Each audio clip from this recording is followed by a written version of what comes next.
Աղքատությունը հաղթահարելու ճանապարհը նոր աշխատատեղերի ստեղծումն է, ըստ այդմ գործազրկության նվազեցումը։ Հետևաբար աղքատության եւ գործազրկության թվային տվյալները զուգահեռաբար են մասնագետները դիտարկում ու վերլուծում։ Վերջին տարիներին աղքատության ցուցանիշը նվազել է, գործազրկության թվերը նույնպես, բայց եւ պատկերը շարունակում է մտահոգիչ մնալ։ Սա ամրագրված է Համաշխարհային բանկի նոր զեկույցում, որը վերնագրված է Հայաստանի տնտեսական զարկերակը, աղքատության նվազեցման ուղղված աճ, ավելի ներգործուն հարկաբյուջետային քաղաքականությամբ։ Գործազրկությունը նվազում է, բայց նույնպես գտնվում է 2025 թվին 12.8%-ի վրա, որը բավականին մեծ գործազրկություն է։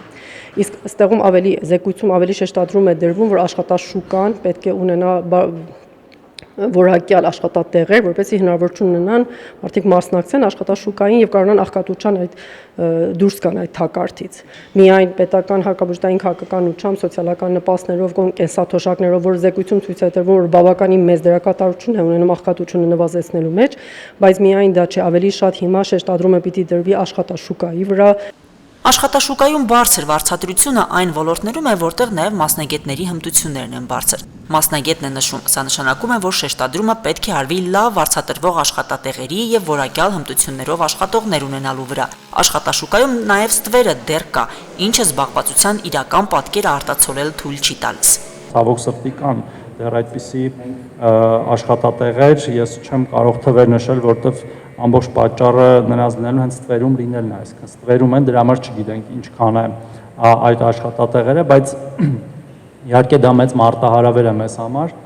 բայց մենք այստեղ երկու մեխանիզմ ենք օգտագործում։ Մեկը խրախուսման մեխանիզմն է, որ քաղաքացիները իրենք եւ նաեւ գործատուները իրենք ուզենան, որպեսզի այդ աշխատատեղերը ստվերից դուրս գան եւ հայտնվեն ֆորմալ հատվածում, եւ պատժիչ մեխանիզմները։ Պատժիչը դե շատ պարզ է, հարկային վարչարարությունն է։ Now it is important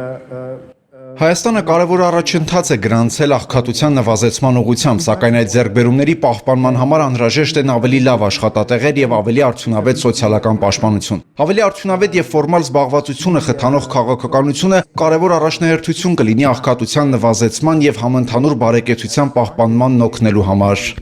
Ընտանիքների ֆինանսական խոցելիության մասին պատկերը եւս հաճախ հստակ չէ։ Այստեղ դերակատարություն ունեն արտերկրից փոխանցվող տրանսֆերները։ Ստացվում է, որ ընտանիքում ֆորմալ գրանցված աշխատող չկա, բայց կենսական ապահովվածությունն այդ ընտանիքում ցածր չէ։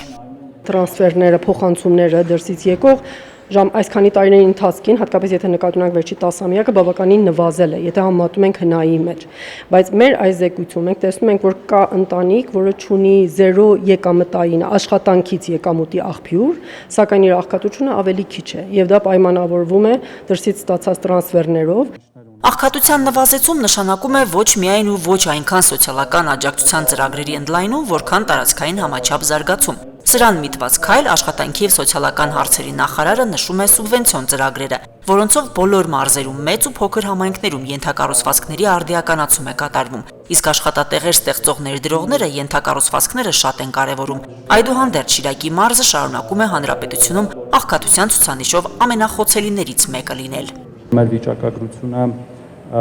տարիների վերջ ցույց է տվել, որ Շիրակի մարզը մեր չեմ ուզում այս բառը օգտագործել, բայց աղքատության առումով ոչ ամենաանբարենպաստ մարզերից մեկն է, եթե ոչ ամենաանբարենպաստը, եւ ես կարծում եմ, որ թեև մենք պետք է խոսենք դրա մասին, բայց նաեւ պետք է այս ստերեոտիպը կոտրենք։ Աղքատությունը, ինչպես ասեցի, նվազում է, թեև բարձր է, 21.7% է վերջի թվերով, բայց նայում ենք նաև աղքատության գծից մի քիչ բարձր գտնվողները խոցելի են համարվում, որտեղ իրանք շատ քիչ բարձր են աղքատության գծից։ Խոսքը այն ընտանիքների մասին է, որոնց սոցիալական ապահովության վիճակը շատ մոտ է աղքատության ցուցանիշին։ Ըստ Համաշխարհային բանկի զեկույցի, ընդհանրապես Հայաստանում աղքատությունը հաղթահարելու համար կարևոր է հարկաբյուջետային ներգործուն քաղաքականությունը։ Համաշխարհային բանկը վերլուծում է, ներկայացնում պատկերը վիճակագրական ծառայության տվյալների եւ սեփական մեթոդաբանության միջոցով։ Իսկ ինչ քայլեր ձեռնարկել, որ հաջորդ վիճակագրությունն ավելի լավը լինի, որոշում է կառավարությունը։ Համաշխարհային բանկի ներկայացուցիչներն են նշում, իրենց ու Հայաստանի գործադիր մարմնի հարաբերությունները գործընկերային են։ Լուսինե Հայրապետյան, Արարատ Ծատուրյան, Հորիզոն։